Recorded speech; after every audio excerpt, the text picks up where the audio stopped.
Yes, we're doing background stories because we have to. I was given the option to put freckles on the character, so why wouldn't I? She too cannot interact with guys. Hello, hi, assalamualaikum. I'm doing the MHA OC challenge but with other anime. Before continuing, I want to lay some ground rules. First, to those who aren't already familiar with my art, I don't draw eyes on my characters.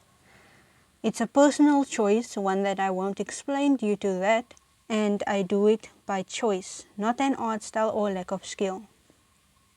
Second, this video is purely for fun, so I'm not looking for criticism unless stated otherwise. Okay, done, let's go.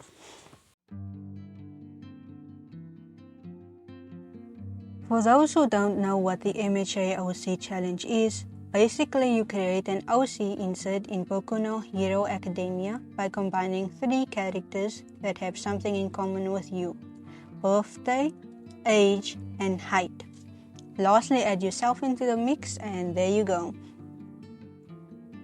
For my age, I got Tomura Shigaraki, which already gave me the excuse to give the poor OC a lot of trauma and scars.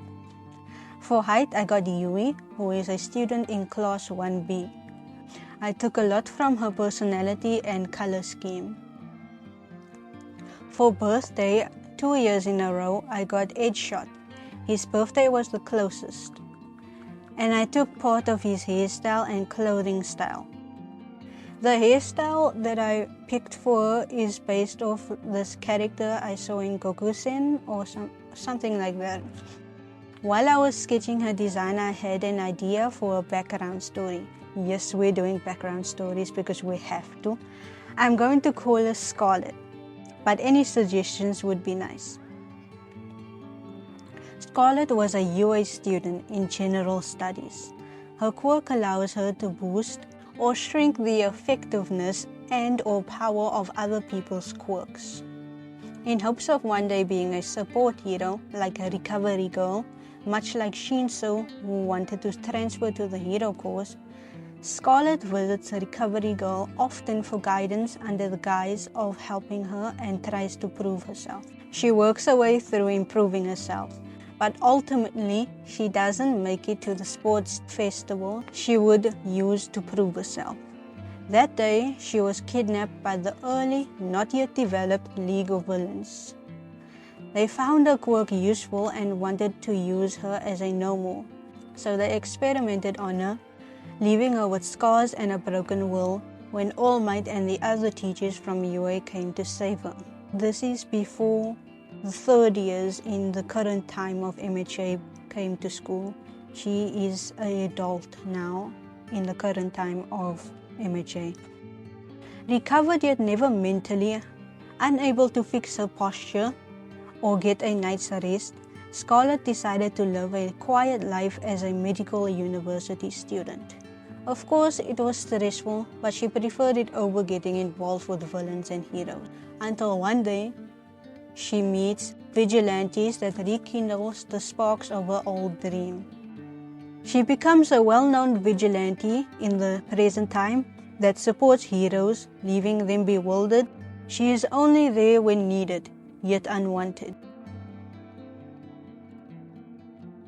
I was looking forward to creating the One Piece OC because the world and characters are so vast and unique in the anime/manga.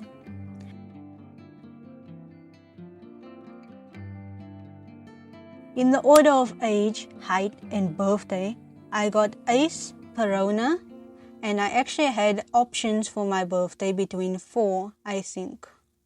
But I chose the Charlotte twin with the green pants.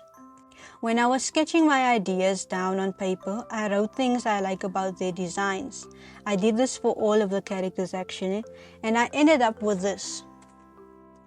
I used Ace's curly hair and inspiration for hair, gave her big boots like his, added a hat, and of course I was given the option to put freckles on the character, so why wouldn't I? Along with that, I wanted to give her frilly puffy dresses she'd wear like Perona and also gave her pink hair. And I think she would enjoy dressing up and twirling around in a room to see how the dress moves, giggling. Lastly, from the Scarlet one, I wanted to make her face look round, but I don't think I succeeded in that. But she still looks cute.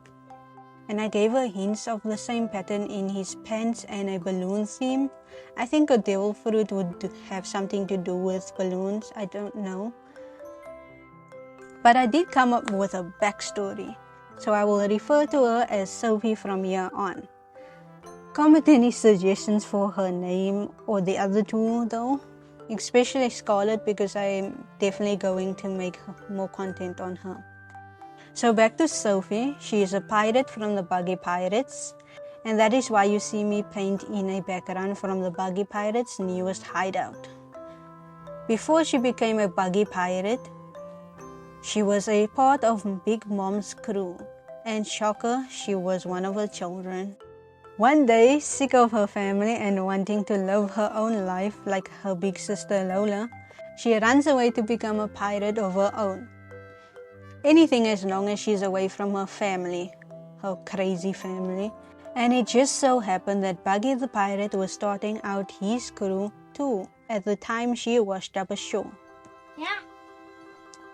The crew, circus-like and flashy, sounded just like her style. And more importantly, she's free to do as she wants. She'd definitely be the carefree type that you don't see often because she's out doing her own thing. Then come back shaking her head at Buggy, who got himself into trouble again. I imagine this really fun scene where Buggy finds out after years of knowing each other that she's a runaway daughter of an emperor of the sea, and being Buggy, sweats buckets in fear of said emperor coming after him for taking her daughter.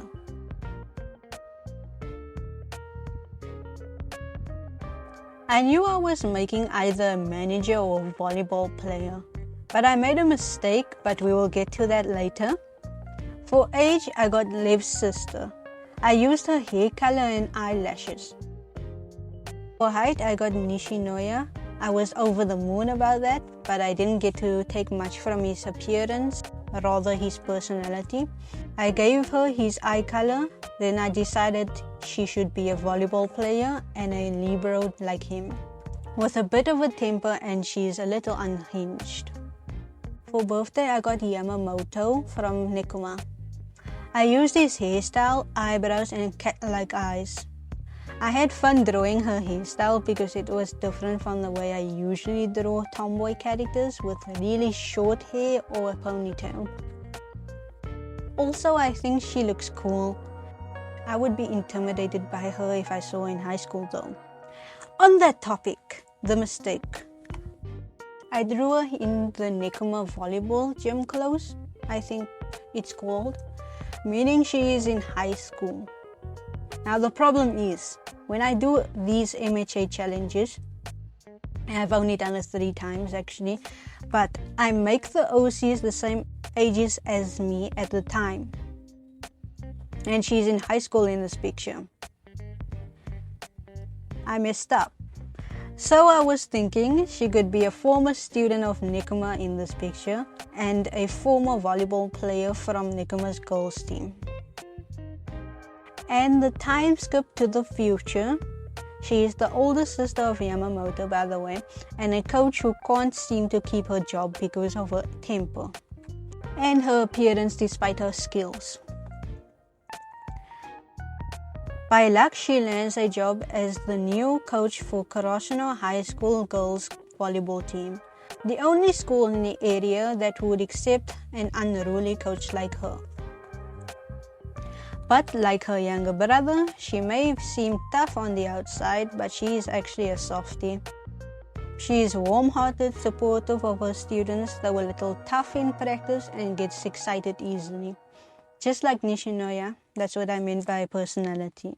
And like her younger brother, who can't properly talk to girls, she too cannot interact with guys without getting bashful.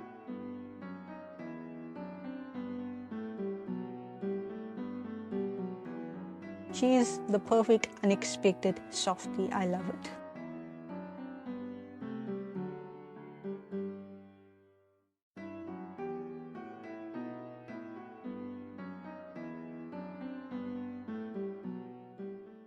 And that is the end of the video.